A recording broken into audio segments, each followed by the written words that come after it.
प्रभु यीशु मसीह के अनुपम नाम में आप सभी का इस चैनल में फिर से एक बार स्वागत है।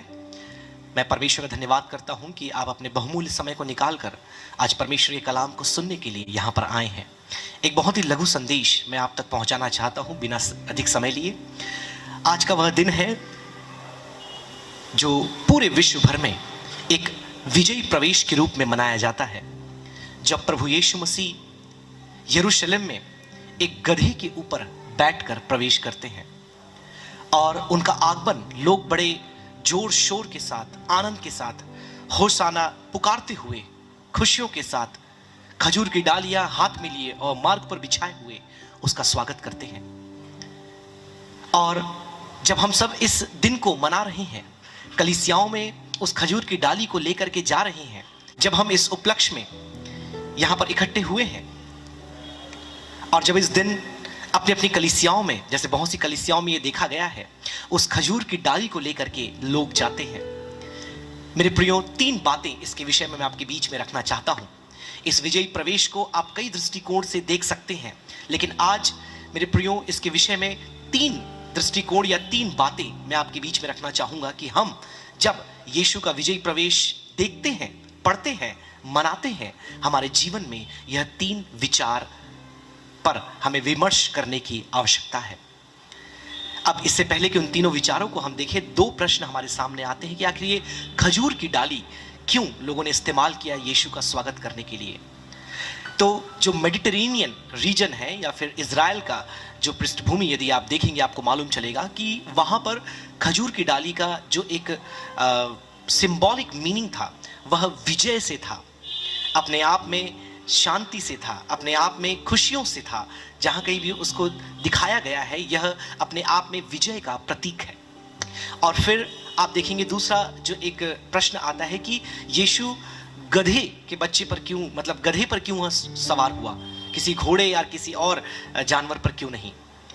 तो वहाँ पर यह भी मान्यता थी कि जब एक राजा युद्ध के लिए निकलता था, किसी नगर में प्रवेश करता था, वो घोड़े के द्वारा आता था। लेकिन जो गधा है वो अपने आप में शांति का प्रतीक था, अपने आप में नम्रता का प्रतीक था। तो प्रभु यीशु मसीह जब उस नगर में आता है, वो किसी युद्ध के लिए नहीं, वरन एक शांति का संदेश लेकर के वो आता है। तो यह 2 अर्थ हम खजूर की डाली और गधे के उपयोग से समझते हैं। अब हम आते हैं कि आखिर वो कौन सी 3 बातें हैं जिस पर हमें आज विचार करने की आवश्यकता है। सबसे पहला विचार मेरे प्रियो, विच इज कॉन्सेप्चुअल रिफ्लेक्शन, या आप कह सकते हैं हमारे विचार में एक परिवर्तन लाने की आवश्यकता है। वह वैचारिक परिवर्तन क्या है? आप देखिए यहाँ पर ये सभी जो लोग थे जो प्रभु यीशु मसीह का स्वागत कर रहे थे, आनंद मना रहे थे, जय जयकार कर रहे थे, उनके मन में एक ऐसा विचार था कि प्रभु यीशु मसीह यहाँ पर आ रहा है जो हमें वर्तमान के राजनीतिक अधिकार से मुक्त करेगा। मतलब ये जो सत्ता हमारे ऊपर, रोमी सत्ता हम पर प्रभुता कर रही है, हमें प्रताड़ित कर रही है, हमें परेशान कर रही है, हम पर अपना राज्य चला रही है, यीशु मसीह जो मसीहा है हमें इनसे आज़ाद करेगा, इसलिए वे उसका स्वागत कर रहे हैं। लेकिन आगे आप देखते हैं जब प्रभु यीशु मसीह अपनी योजना उनके सामने रखता है या उसका जिक्र करता है, वे इससे खुश नहीं होते। उनको अपनी इच्छा पूरी करवानी थी, परमेश्वर की इच्छा से उन्हें कोई वास्ता नहीं था। मेरे प्रियो, इससे एक विचार जो हमारे जीवन में आज हमें विमर्श करने की या सोचने की आवश्यकता है कि कई बार हमारे जीवन में जब हमारी खुद की इच्छाएं पूरी नहीं होती, हम जो चाहते हैं वो बातें हमें नहीं मिलती, या हम जो प्रार्थना कर रहे हैं कई बार वो पूरा नहीं होता, और परमेश्वर अपनी योजना, अपनी इच्छा हमारे जीवन में जाहिर करता है, तो क्या हम उसे स्वीकार करने के लिए तैयार हैं, या हम अपनी बातों को परमेश्वर पर थोपना चाहते हैं। दूसरी बात मैं आपके बीच में रखना चाहूंगा, पहले मैंने बताया वैचारिक जो दृष्टिकोण है या फिर एक कॉन्सेप्चुअल रिफ्लेक्शन है। दूसरा हम देखते हैं यहाँ पर अपने आप में जो प्रैक्टिकल रिफ्लेक्शन है, व्यवहारिक विचार।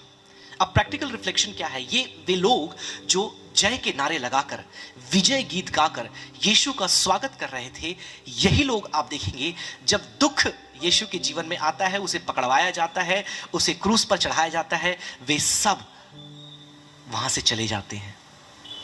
और जो लोग वहां रुकते हैं वो चिल्ला कर कहते हैं कि यीशु को क्रूस पर चढ़ाओ, यीशु को क्रूस पर चढ़ाओ। और बरअब्बास जो एक मुजरिम था, उसे मुक्त करने के लिए कहते हैं। तो व्यवहारिक जो विचार मेरे प्रियो जीवन में हमारे यहां पर यह आता है कि जब सारी बातें अच्छी चल रही होती है, जब सब कोई खुशियां मना रहे होते हैं, यीशु के पीछे बड़ी भीड़ होती है, तो हम भी यीशु के साथ हो लेते हैं। लेकिन जब दुख, परेशानी, मुसीबत आती है, तब हम क्या करते हैं? इसलिए प्रैक्टिकली इस बात को अपने जीवन लागू करना बहुत जरूरी है कि जब हम दुख, परेशानी, मुसीबत, तकलीफ और चिंता से होकर के जाते हैं, उस समय क्या हम परमेश्वर का साथ थाम कर रखते हैं या उसे छोड़ देते हैं? यहां अब तो प्रभु यीशु मसीह दुख में, परेशानी में नहीं है, लेकिन कई बार जब हमारे जीवन में ऐसे विकट परिस्थिति आती है, हम परमेश्वर से प्रश्न करने लगते हैं। हमारे जो वैचारिक सोच है वह व्यवहारिक आचरण में दिखाई नहीं देता। तीसरी बात मैं आपके बीच में रखना चाहूंगा। पहला हमने देखा वैचारिक परिवर्तन या दृष्टिकोण, दूसरा प्रायोगिक या व्यवहारिक विचार, जो कि हमारे कर्मों पर जब दुख का हम सामना करते हैं, हमारे जीवन में परमेश्वर का साथ दिखाई देना चाहिए। अब देखते हैं तीसरा, जो कि वैमनस्य या एक ईर्ष्या या एक द्वेष हम धर्म के अगुओं के जीवन में देखते हैं। यीशु के इस प्रकार के स्वागत के बाद, उसके चमत्कार, चिन्ह, अद्भुत कामों के बाद, जब लोग उसके पीछे हो लिए, जब बड़ी भीड़ उसके साथ चलने लगी, तो वहां पर एक झुंड था, जो धार्मिक अगुओं का झुंड था, जो शास्त्रियों का झुंड था, जो सदुकी और फरीसियों का झुंड था। वहां पर बाइबल में साफ साफ लिखा है, यूहन्ना 12 जब आप 19 आप पढ़ेंगे, वहां लिखा है कि ये लोग आपस में कुड़कुड़ाने लगे और कहने लगे, देखो तुमसे तो कुछ हो नहीं रहा, और यीशु के पीछे बड़ी भीड़ हो चली। और केवल एक आयत नहीं, कई आयतों में आप देखते हैं कि यह जो धार्मिक अगुए थे, यीशु के उस फेम को, उसकी प्रसिद्धि को, उसके आकर्षण को, उसकी करिश्मा को, उसके पीछे जो लोग चले आ रहे हैं, उसे जो एक ख्याति प्राप्त हो रही है, उसे देखकर वो ईर्ष्यालु हो गए, वो वैमनस्य से भर गए और उसे पकड़वाने के लिए, उसे गिराने के लिए वो षड्यंत्र रचने लगे।